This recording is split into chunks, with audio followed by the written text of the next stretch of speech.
ছাত্ৰ ছাত্ৰীসকল অসমীয়া পাঠদান কাৰ্যসূচীলৈ তোমালোক আটাইকে মই স্বাগতম জনাইছো। আজি মই তোমালোকক যিটো কবিতা আলোচনা কৰিবলৈ ওলাইছো সেইটো এটা সৰু ল'ৰা ছোৱালীৰ দুষ্টামি ভৰা কবিতা। বাৰু ছাত্ৰ ছাত্ৰীসকল, তোমালোক সৰু থাকোতে দুষ্টামি কৰিছিলা নহয়, হয় নে নহয়? তেতিয়া মায়ে কি কৰিছিল বাৰু? মায়ে তোমালোকৰ দুষ্টামিত অতিষ্ঠ হৈ কিছুমান লঘু শাস্তি প্ৰদান কৰিছিল, নহয় জানো? গতিকে আহাচোন আমি আজি আলোচনা কৰিবলৈ ওলাইছো তেনেকুৱা এটা শিশুৰ দুষ্টামি ভৰা কাহিনীৰ কবিতা। তোমালোকে নিশ্চয় ধৰিব পাৰিছা কবিতাটো কি? কবিতাটো হ'ল মহাপুৰুষ শ্ৰীমন্ত শংকৰদেৱে ৰচনা কৰা শিশুলীলা। ছাত্ৰ ছাত্ৰীসকল, তোমালোকে শংকৰদেৱৰ বিষয়ে নিশ্চয় কিছু নহয় কিছু কথা জনা হওক। তেওঁ আমাৰ জাতিৰ সংস্কাৰৰ সংগঠক, হয় নে নহয়? আৰু বিভিন্ন ধৰণৰ গীত পদ নাট ৰচনা কৰি আমাৰ জাতিটোলৈ অৱদান আগবঢ়াই থৈ গৈছে। নৱবৈষ্ণৱ ধৰ্মৰ প্ৰৱৰ্তক শংকৰদেৱক সেইকাৰণে সৰ্বগুণাকৰ বুলি কোৱা হয়। তোমালোকৰ পাঠ্যপুথিৰ শেষত, তোমালোকৰ কবিতাটোৰ শেষত কাব্য পৰিচয়, তেওঁৰ বিষয়ে কিছু কথা তোমালোক জানিবা হওক। এতিয়া মই তোমালোকৰ কাৰণে এটা কবি পৰিচয় যুগুত কৰিছিলো, চোৱাচোন। কবি পৰিচয়: শ্ৰীমন্ত শংকৰদেৱ। অসমীয়া নৱবৈষ্ণৱ ধৰ্মৰ প্ৰৱৰ্তক মহাপুৰুষ শ্ৰীমন্ত শংকৰদেৱৰ জন্ম হয় 1449 চনত নগাঁও জিলাৰ বৰদোৱাৰ আলিপুখুৰীত। তেওঁৰ পিতৃৰ নাম আছিল কুসুম্বৰ ভূঞা আৰু মাতৃৰ নাম আছিল সত্যসন্ধা। সৰুৰে পৰা অসাধাৰণ প্ৰতিভাৰ অধিকাৰী শংকৰদেৱে অ আ ক খ শিকিয়েই আকাৰ ইকাৰ নোহোৱাকৈ এটা সুন্দৰ কবিতা লিখি গুৰু মহেন্দ্ৰ কন্দলীক চমকিত কৰিছিল। তেওঁ আছিল একাধাৰে কবি, নাট্যকাৰ, সংগীতজ্ঞ, সমাজ সংস্কাৰক আৰু ধৰ্ম প্ৰচাৰক। ধৰ্ম প্ৰচাৰৰ লগতে অসমীয়া সাহিত্য সংস্কৃতিৰ বিকাশৰ বাবে বিভিন্ন ধৰণৰ গীত পদ নাট ৰচনা কৰি অসমীয়া সাহিত্যৰ ভঁৰাল চহকী কৰি থৈ গৈছে। তেওঁৰ ৰচনাৱলীসমূহ থোৰতে হ'ল: 1. নাম প্ৰসংগ, কীৰ্তন, গুণমালা, কাব্য, হৰিচন্দ্ৰ উপাখ্যান, ৰুক্মিণী হৰণ। 3. ভক্তি তত্ত্ব প্ৰকাশক গ্ৰন্থ, ভক্তি প্ৰদীপ, ভক্তি ৰত্নাকৰ। অনুবাদমূলক ভাগৱতৰ কেইবাটাও স্কন্ধ আৰু উত্তৰাকাণ্ড ৰামায়ণ। অংকীয়া নাট: পত্নীপ্ৰসাদ, কালীয় দমন, কেলিগোপাল, ৰুক্মিণী হৰণ, পাৰিজাত হৰণ আৰু ৰাম বিজয়। শংকৰদেৱে মুঠতে 6খন নাট ৰচনা কৰিছিলে।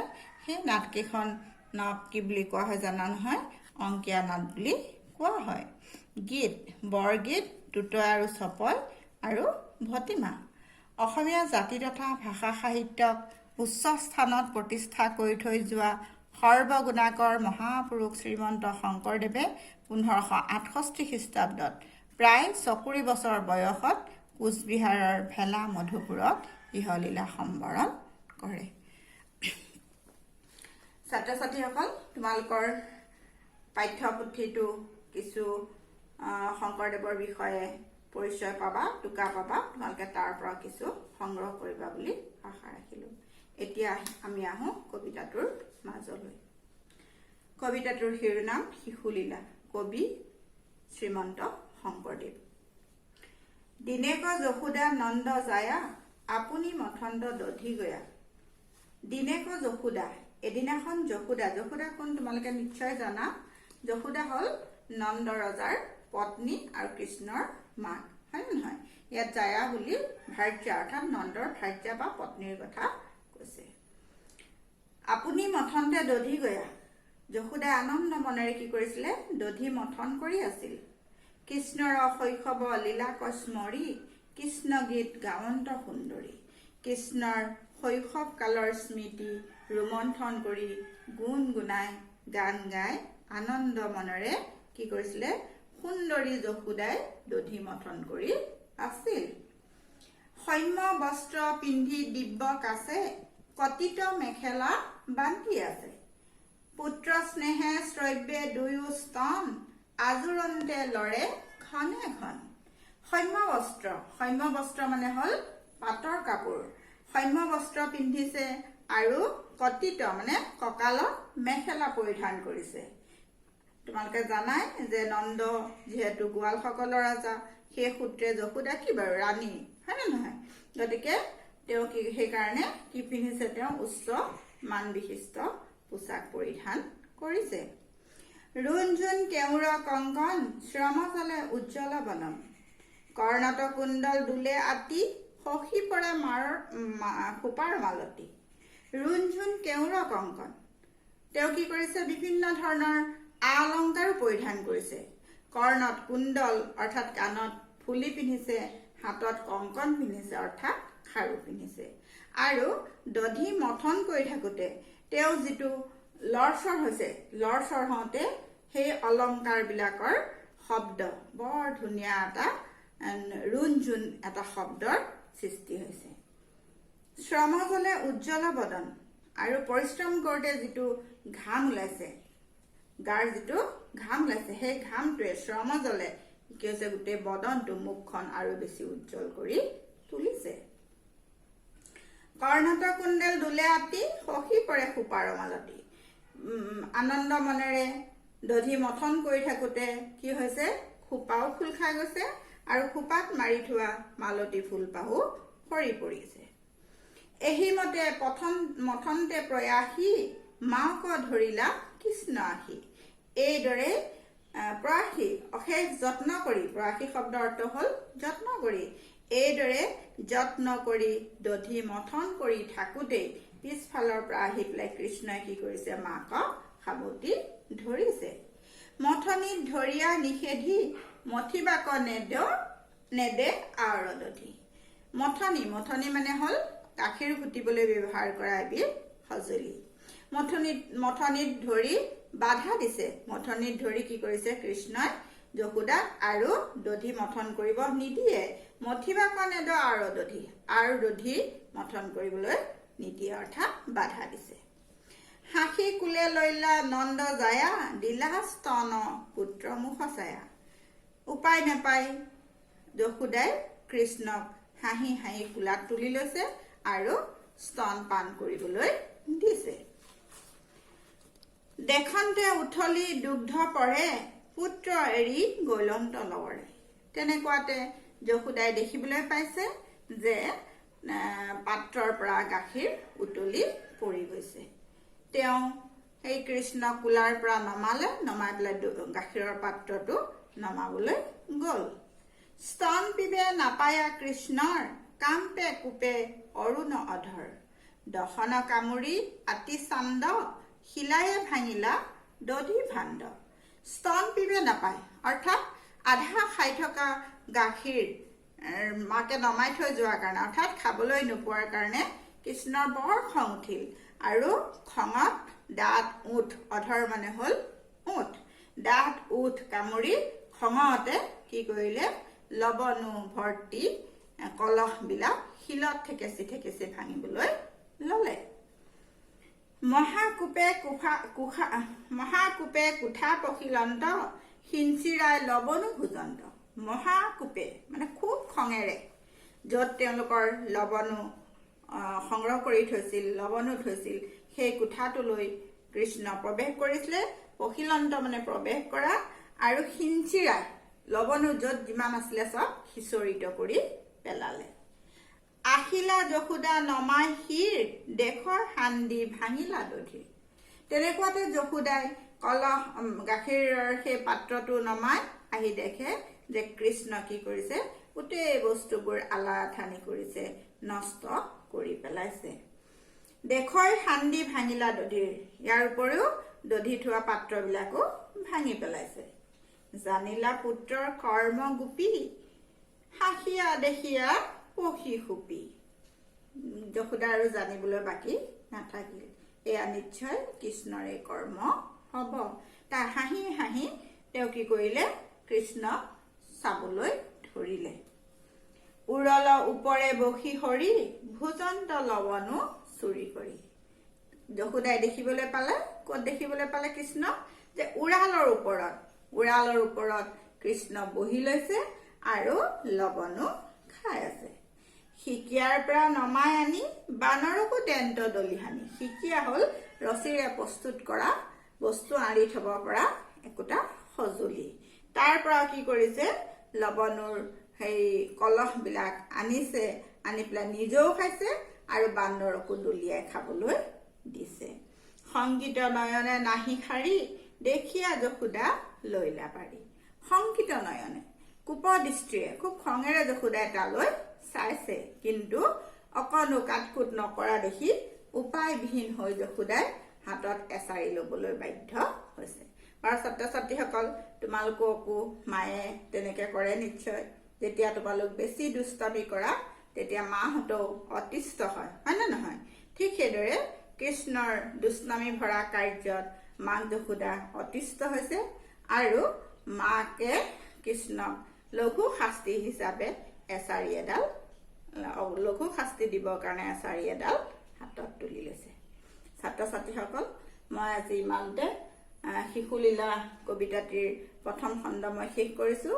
দ্বিতীয় খণ্ডৰ স্তৱক কেইটা লৈ মই পুনৰ তোমালোকৰ ওচৰত উপস্থিত হ'ম। ইয়াকে কৈ মই আজি পাঠ সামৰিছোঁ। ধন্যবাদ। ছাত্ৰ ছাত্ৰীসকল, শিশুলীলা কবিতাটোৰ দ্বিতীয় খণ্ডটোলৈ সকলোকে মই স্বাগতম জনাই পৰৱৰ্তী স্তৱকসমূহ আৰম্ভ কৰিবলৈ লৈছোঁ। ছাত্ৰ ছাত্ৰীসকল, ইতিমধ্যে মই তোমালোকক প্ৰথম খণ্ডটোত মই কৈছিলোঁ যে শ্ৰীকৃষ্ণৰ দুষ্টামি ভৰা আচৰণ দেখি যশোদা অতিষ্ঠ হৈছে আৰু তাক লঘু শাস্তি প্ৰদান কৰিবৰ কাৰণে এছাৰি এডাল, বাৰী এডাল হাতত লৈছে। আৰু তাকে দেখি শ্ৰীকৃষ্ণই মাকৰ ওচৰৰ পৰা পলাই পত্ৰং দিছে আৰু মাকে তাৰ পিছে পিছে খেদি গৈও ধৰিব পৰা নাই। এতিয়া চোৱাচোন কবিতাটো। মাৰিবে আসন্ত জানি দৰে, দিলা লৰ নামি উৰলৰে। মাৰিবে আসন্ত, মাৰিব বুলি ভয় খাই পেলাই শ্ৰীকৃষ্ণই উৰালৰ পৰা নামি দৌৰ দিলে। পাছে পাছে যশোদা খেদন্ত, ভয়ে লাগ মাওক নেদন্ত। পাছে পাছে তাক ধৰিবৰ কাৰণে যশোদা খেদি গৈছে, কিন্তু মাৰ খোৱাৰ ভয়ত কৃষ্ণই মাকক লগ দিয়া নাই। ইয়াত আমি কি দেখিবলৈ পাইছোঁ? শ্ৰীকৃষ্ণৰ এটা মানৱ শিশুৰ দৰে, অৰ্থাৎ মানৱী শিশুৰ দৰে দুষ্টামি ভৰা আচৰণ আমি ইয়াত দেখিবলৈ পাইছোঁ। যাক যোগী নাপাৱে ধ্যানত, হেন হৰি পলান্ত ভয়ত। যিজনক অৰ্থাৎ কৃষ্ণক যোগীসকলে ধ্যান, তপ, জপ, যজ্ঞ কৰিও নাপায়। কিমান পৰিশ্ৰম কৰে যোগীসকলে কৃষ্ণক পাবৰ কাৰণে, হয় নহয়? কিন্তু পায় জানো? নাপায়। সেইজন কৃষ্ণক কি কৰিছে যশোদা? এগৰাকী মানৱী, এগৰাকী সাধাৰণ মানৱীয়ে কি কৰিছে? তাক খেদাই লৈ ফুৰিছে। আৰু কৃষ্ণয়ো এগৰাকী মানৱীৰ ভয়ত পলাই পত্ৰ দিছে। পুত্ৰক খেদন্ত মহাসতী, শ্ৰোণীভৰে আক্ৰমিলা গতি। পুত্ৰক খেদি যাওঁতে কি হৈছে? যশোদাৰ যিটো গাৰ ওজন, সেই ওজন তপিনাৰ ভৰত গতি মন্থৰ হৈ গৈছে, তাৰমানে দৌৰিব পৰা নাই। বেগত মেলান ভৈল খোপা, সখী পৰে মালতীৰ থোপা। বেগত মানে দৌৰি যাওঁতে, তেওঁৰ পিছে পিছে খেদি যাওঁতে কি হৈছে? তাৰ খোপা খোল খাই গৈছে। আৰু কি হৈছে? সখী পৰে মালতীৰ থোপা, খোপাত লগাই থোৱা ফুলপাহো সৰি পৰিছে। গোবিন্দে মাৱৰ শ্ৰম দেখি, ৰহিল কানন্তে মুদি আখি। গোবিন্দ কৃষ্ণই মাকৰ এই কষ্ট দেখি কি কৰিছে? কন্দন মোৱা হৈ পেলাই ৰৈ দিছে, ধৰা দিছে মাকৰ ওচৰত। সভয় নয়ন শান্ত দৰে, যশোদা ধৰিলা আশী কৰে। সভয় নয়নে ভয়ভীত হৈ মাকলৈ চাই আছে, আৰু তেনেকুৱাতে মাকে আহি তাক ধৰিছেহি। ভাণ্ড ভাঙি আবে যাইবি কোঠা, খাইব আজি কৃষ্ণ তোৰ মাথা। মোৰ গোটেইখিনি লৱণৰ কলহ ভাঙি, ভাণ্ড ভাঙি তই ক'ত পলাবলৈ ওলাইছ? কৃষ্ণক গালি পাৰিছে, কৈছে যে খাইব আজি কৃষ্ণ তোৰ মাথা, তাৰপৰা তোক মই আজি শাস্তি দিহে এৰিম। সকলো লৱণো কৈলি নাশ, শুনি প্ৰভু ভৈলা মহাত্ৰা। সকলো লৱণো তই আজি মোৰ নষ্ট কৰি পেলালি, গতিকে তোক আজি মই ৰক্ষা নাই তোক আজি মই শাস্তি প্ৰদান কৰিমেই এই বুলি কোৱাত শুনি প্ৰভু কৃষ্ণ মহাত্ৰাস মানে হ'ল খুব বেছি ভয় খোৱা। কৃষ্ণ খুব বেছি ভয় খালে। মাৰিম বুলি কোৱাৰ কাৰণে, শাস্তি প্ৰদান কৰিম বুলি কোৱাৰ কাৰণে আমাৰ শিশুবিলাক যেনেকৈ ভয় খায়, ঠিক সেইদৰে মাকৰ যশোদাৰ কথা শুনি শ্ৰীকৃষ্ণ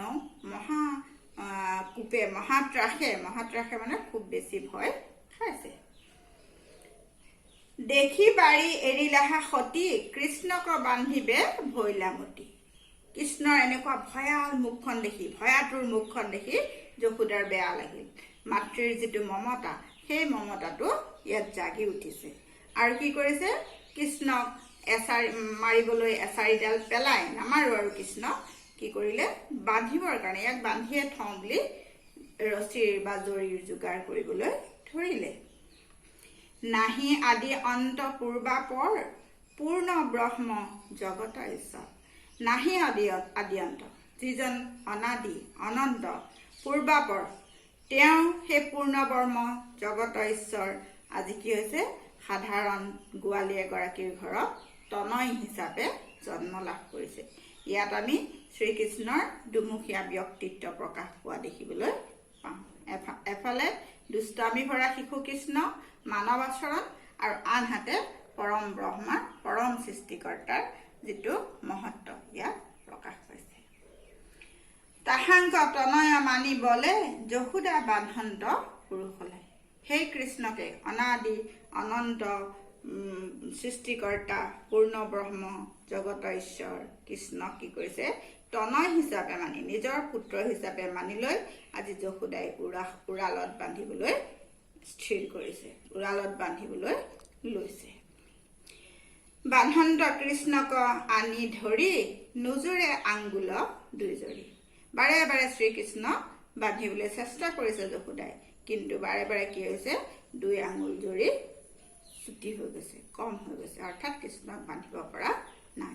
আৰু শেষত মাতৃৰ মমতাত কৃষ্ণ নিজেই বান খাইছে। ছাত্ৰ ছাত্ৰীসকল, তোমালোকে কবিতাটো পঢ়ি যাওঁতে নিশ্চয় ভাষাটো ধৰিবলৈ পাৰিছা যে এই ভাষাটো এটা প্ৰাচীন সাহিত্যৰ ভাষা। আৰু প্ৰাচীন সাহিত্যৰ ভাষাৰ কাৰণে ইয়াৰ শব্দবোৰ কিছুমান তোমালোকে জটিল পাবা। আৰু সেই জটিল শব্দবিলাকৰ অৰ্থ তোমালোকৰ কবিতাটোৰ শেষত দিয়া আছে, তোমালোকে শব্দবিলাক চাই ল'বা।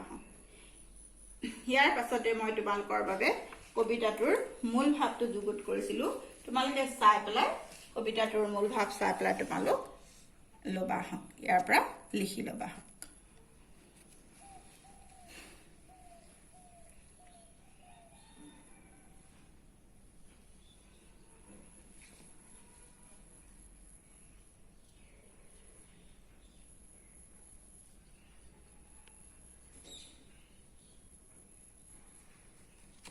ছাত্ৰ ছাত্ৰীসকল, ইয়াৰ পাছতে তোমালোকৰ পাঠভিত্তিক প্ৰশ্নসমূহৰ মই ইয়াত কিছুমান কৰি দিছিলোঁ, তোমালোকে চোৱাচোন। অনুশীলনীৰ প্ৰশ্নাৱলী, অতি চমু উত্তৰ লিখা। 1. কৃষ্ণগীত গাৱন্ত সুন্দৰী। কৃষ্ণগীত গোৱা সুন্দৰীগৰাকী কোন? কৃষ্ণগীত গোৱা সুন্দৰীগৰাকী হ'ল যশোদা। কৰ্ণত কুণ্ডল দোলে আতি, কাৰ কৰ্ণৰ কুণ্ডলৰ কথা কৈছে? যশোদাৰ কৰ্ণৰ কুণ্ডলৰ কথা কৈছে। কাম্পে কোপে অৰুণ অধৰ, ইয়াত কাৰ অৰুণ অধৰৰ কথা কোৱা হৈছে? ইয়াত শ্ৰীকৃষ্ণৰ অৰুণ অধৰৰ কথা কোৱা হৈছে। মথনিত ধৰিয়া নিষেধি, মথনি শব্দৰ অৰ্থ কি? মথনি শব্দৰ অৰ্থ হ'ল গাখীৰ ঘুটিবলৈ ব্যৱহাৰ কৰা এবিধ সঁজুলি। নোজোৰে আঙুল দুই জৰি, ইয়াত কাৰ জৰিৰ নাটনি হৈছে? শ্ৰীকৃষ্ণক বান্ধিবলৈ যশোদাৰ জৰিৰ নাটনি হৈছে। তাৰ পাছতে তোমালোকৰ অনুশীলনীত কিছুমান ব্যাখ্যা, প্ৰসংগ সংগতি দৰ্শাই ব্যাখ্যা কৰিবলৈ দিয়া আছিল। তাৰে এটা ব্যাখ্যা মই তোমালোকক উদাহৰণস্বৰূপে কৰি দিছোঁ, চোৱাচোন। যাক যোগী নাপাৱে ধ্যানত, হেন হৰি পলান্ত ভয়ত। উক্ত কবিতাফাঁকি আমাৰ পাঠ্যপুথিৰ অন্তৰ্গত শ্ৰীমন্ত শংকৰদেৱ ৰচিত শিশুলীলা নামৰ কবিতাটিৰ পৰা তুলি অনা হৈছে। ইয়াত কবিয়ে মাক যশোদাৰ ভয়ত কৃষ্ণই কেনেদৰে পলাই আত্মৰক্ষা কৰিব বিচাৰিছিল সেই প্ৰসংগত উক্ত কবিতা ফাঁকি অৱতাৰণা কৰিছে। মাখন চুৰ কৰাৰ অপৰাধত যশোদাই কৃষ্ণক শাস্তি দিব বিচাৰিছিল। তেতিয়া কৃষ্ণই শাস্তিৰ ভয়ত পলাই পত্ৰং দিছিল। মাক যশোদাই পাছে পাছে খেদি যোৱা আৰু ভাগৰত অতিষ্ঠ হোৱা দেখি কৃষ্ণ মনত বৰ দুখ পাইছে। সেয়েহে ভাগৰুৱা মাকৰ ওচৰত ধৰা দিছে। কবিয়ে কৈছে যে যিজন কৃষ্ণক যোগীসকলে গভীৰ তপ জপ যজ্ঞ কৰিও নাপায়, সেইজন কৃষ্ণ আকৌ সাধাৰণ মানৱী এগৰাকীৰ ভয়ত পলাই ফুৰিব লগা হৈছে। ইয়াৰ দ্বাৰা কবিয়ে ক'ব বিচাৰিছে যে ভগৱান সদায় ভক্তৰ অধীন। সেয়েহে ভক্তৰ ভক্তিত সন্তুষ্ট হৈ পুত্ৰৰূপে জন্ম লাভ কৰিছে আৰু সেইজন ভগৱানে এগৰাকী সাধাৰণ মানৱীৰ ভয়ত পলাব লগা হৈছে। ছাত্ৰ ছাত্ৰীসকল, তোমালোক আৰু যিকেইটা ব্যাখ্যা আছে তোমালোকে এনেকুৱা ধৰণে কৰিবা বুলি মই আশা ৰাখিলোঁ। ইয়াৰ পিছতে ভাষা বিষয়ক কিছুমান প্ৰশ্ন তোমালোকৰ অনুশীলনীত আছিল। চোৱাচোন, 11 নং প্ৰশ্ন, তলত দিয়া শব্দবোৰৰ এটা বা দুটাকৈ সমাৰ্থক শব্দ লিখা। কৰ্ণ, কাণ, অৰুণ, সূৰ্য, ৰবি, দিনমণি, দধি, দৈ গাখীৰ, বস্ত্ৰ, কাপোৰ, বসন, বদন মানে হ'ল মুখ, লৱণ, মাখন, ননী, কূপ, খং, ৰাগ, দশন, দাঁত, দন্ত, দুখ, দুগ্ধ, গাখীৰ, ঈশ্বৰ, ভগৱান, আল্লাহ। তাৰপিছত 12 নম্বৰ প্ৰশ্নত আছিল তলৰ পুৰণি শব্দবোৰৰ আধুনিক ৰূপ লিখা। তাহাংক তেওঁক, নোজোৰে নাটে, সহি সহি পৰা, ৰহিল ৰোৱা বা ৰল, আহি মানে আহি, ভৈলা হ'ল, আসন্ত অহা বুলি জানি, শিলায়ে শিলেৰে, কাম্পে কপা বা কপে, মাওক মাক, বহি বহি, প্ৰয়াসী যত্ন কৰি আৰু খেদন্ত মানে হ'ল খেদি যোৱা। ইয়াৰ পাছতে 13 নম্বৰ প্ৰশ্নত তোমালোকৰ মূৰ্ধন্য ন আৰু মূৰ্ধন্য স কি কাৰণে হৈছে এয়া আছিল প্ৰশ্ন। অৰুণ ৰি ৰ স পাছত থকা দন্ত্য স মূৰ্ধন্য নহয়। কংকন স্বাভাৱিকতে হোৱা, অৰ্থাৎ ইয়াৰ কোনো নিয়ম প্ৰযোজ্য হোৱা নাই, সেইকাৰণে ই স্বাভাৱিকতে হোৱা। কৰ্ণ ৰেফযুক্ত হ'লে মূৰ্ধন্য ন হয়। শ্ৰোণী ৰি ৰ সৰ পাছত থকা দন্ত্য ন সদায় মূৰ্ধন্য নহয়। ভাণ্ড ত বৰ্গৰ লগত মূৰ্ধন্য ত বৰ্গৰ লগত সংযুক্ত হ'লে ই সদায় মূৰ্ধন্য ন হয়। ছাত্ৰ ছাত্ৰীসকল, ইয়াৰ উপৰি তোমালোকক মই কিছুমান সৰু সৰু গৃহকৰ্ম কৰিবলৈ দিছিলোঁ। চোৱাচোন, গৃহকৰ্ম অতিৰিক্ত প্ৰশ্নাৱলী। শিশুলীলা কবিতাটিৰ কবি কোন? 2. নন্দজায়া বুলি কাক কোৱা হৈছে? 3. শংকৰদেৱৰ সাহিত্যিক জীৱনৰ কীৰ্তিস্তম্ভ কি? শংকৰদেৱৰ শিশুলীলা গ্ৰন্থ কবিতাটিৰ মূল গ্ৰন্থ কি? শংকৰদেৱে প্ৰচাৰ কৰা ধৰ্মটোৰ নাম কি? শংকৰদেৱে ৰচনা কৰা একমাত্ৰ সংলাপবিহীন নাটকখনৰ নাম কি? শংকৰদেৱৰ শ্ৰেষ্ঠ তত্ত্বমূলক গ্ৰন্থখনৰ নাম কি? শংকৰদেৱে ৰচনা কৰা নাটকক কি বোলে? তেখেতে মুঠতে কিমানটা নাট ৰচনা কৰিছিল আৰু কি কি? শংকৰদেৱৰ প্ৰধান শিষ্যজনৰ নাম কি? 2 নম্বৰ প্ৰশ্ন, কবিতাটোৰ অন্তৰ্গত ভাৱ বিষয়ক প্ৰশ্নাৱলীৰ প্ৰশ্নসমূহ। তাৰমানে কবিতাটোৰ অন্তৰ্গত যিবিলাক ভাৱ বিষয়ক প্ৰশ্ন আছে তাৰে কিছুমান মই উদাহৰণস্বৰূপে তোমালোকক কৰি দিছিলোঁ আৰু কিছুমান এতিয়াও কৰিব লগা আছে, সেইখিনি তোমালোকে কৰিবলৈ চেষ্টা কৰিবা বুলি মই আশা ৰাখিলোঁ। ছাত্ৰ ছাত্ৰীসকল, ইমানতে মই শিশুলীলা কবিতাটিৰ দ্বিতীয় খণ্ড মই শেষ কৰিছোঁ। আশা কৰিছোঁ তোমালোকে নিশ্চয় কবিতাটিৰ পৰা উপকৃত হ'বা। ইয়াকে কৈ মোৰ আজিৰ পাঠদান কাৰ্যসূচী ইমানতে সমাপ্ত কৰিলোঁ। ধন্যবাদ।